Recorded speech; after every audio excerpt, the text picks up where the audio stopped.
Hi, I'm Melissa Muir. Welcome back for another Tool Time Tuesday.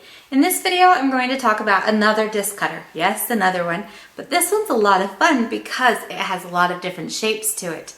Now, I've done videos before where I've talked about the various disc cutters that are out on the market. Everything from the super economy stuff that you can get like at Harbor Freight or very inexpensively through a lot of different tool suppliers, all the way to some of the more expensive and well-built ones, such as the Pepe Tools disc cutter or Swanstrom. So this is a new disc cutter that I've purchased. I buy it through Beadsmith, and so it's something that you can order through me if you desire. This is definitely a little bit more expensive than some of the others that are out there. Why is it more expensive? Well, because it takes a lot more to machine something like this where you've got a lot of the different shapes.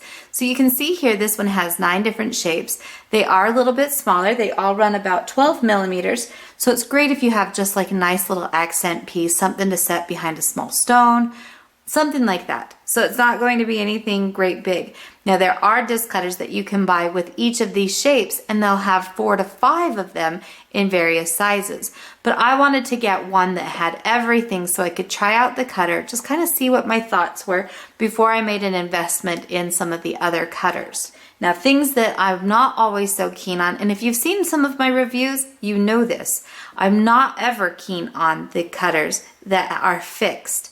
You know that I really like those that can collapse and hold my metal into place. However, if you have a hydraulic press, then it's really not so much of an issue, and you can get away with some of these more economy version or the economy style of cutters. One thing that I don't care for also with the economy cutters is that the cutting edge itself is just flat.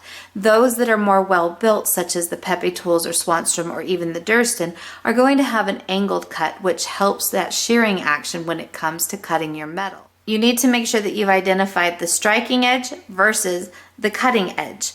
Now, in this case, the cutters have actually been beveled, but you need to make certain that you're paying attention. Otherwise, it's very easy for you to insert this in upside down, and then you will damage your cutter and have to regrind it and find somebody to do that for you. So just be aware of some of those things. Now, if I'm working with a thinner gauge metal, then this works great, even with a hammer, because you can typically get your punch through in one stroke. Whereas some of your thicker metals, 18, 20 gauge, or even up to 16 gauge, you're definitely going to need to use a hydraulic press if you want to ensure that you're not going to be marring your metal with the punch and the hammer bouncing around on things. So in this case, I have just a sheet of 24 gauge that's textured, but what I'm going to do is just insert my metal into this. So in this case, I'm going to do the star, which is right in the middle here. Get my piece positioned.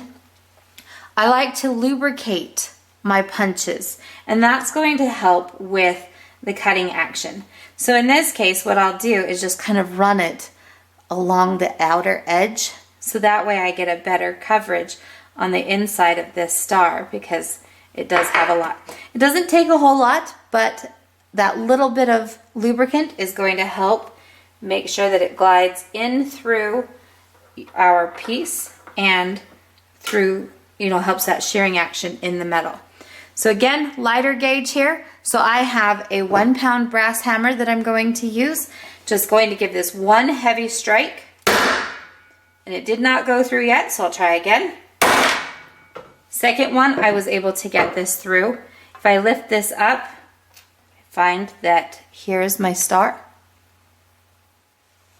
I have found that some of these shapes tend to stick a little bit when I'm pulling it through the metal after I've done the cutting. So not all of them do that. And I also noticed that if I were to just put the punch through here, it slides right through. So I know we have a fairly decent tolerance as far as its tightness and cutting action goes. But when you do cut some of these, then there is a little bit of a stickiness. So what I'm going to do is just insert this metal here. This time I'm going to use the little flower. So again, just lube this up just a little bit. That's just to help kind of push things through. Place this in. Now, one really good strike and you should be able to get through this. But as you saw, sometimes it takes me a couple of strikes. And the thicker metal is going to be definitely harder to get through. So now I've got my piece in here. I can push a little bit, and in this case, it's not really moving too much. So you can kind of see that. So what I like to do is, here I've got a couple of bench blocks just to create a little bit of height.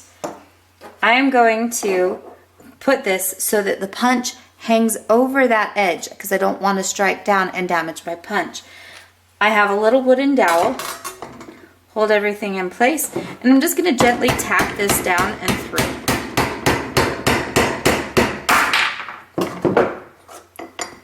Now, if I had tapped a little harder, I would have gotten through a little bit quicker, but at this point, there's my little piece. This actually has some very decent cutting action. Like, there aren't a lot of burrs. There's a little bit of a rough edge right here, but nothing major, similar to what I would have had from other disc cutters. So this disc cutter is kind of nice. I do like it. Other people obviously like it as well because it is very hard to find in stock. I think that these disc cutters are fantastic if you find yourself constantly cutting various shapes. This is a great way to get those very easily. And again, like I said, there are other disc cutters out there that will have one shape in multiple sizes. But again, if it's something that you use quite often as little accent pieces, think about stamping and soldering, then it will be a good payoff for you rather quickly. I do like these enough that I will be offering them in my shop, but they will probably be a special order basis only. So if it's something that you're interested in, let me know and we'll get one for you.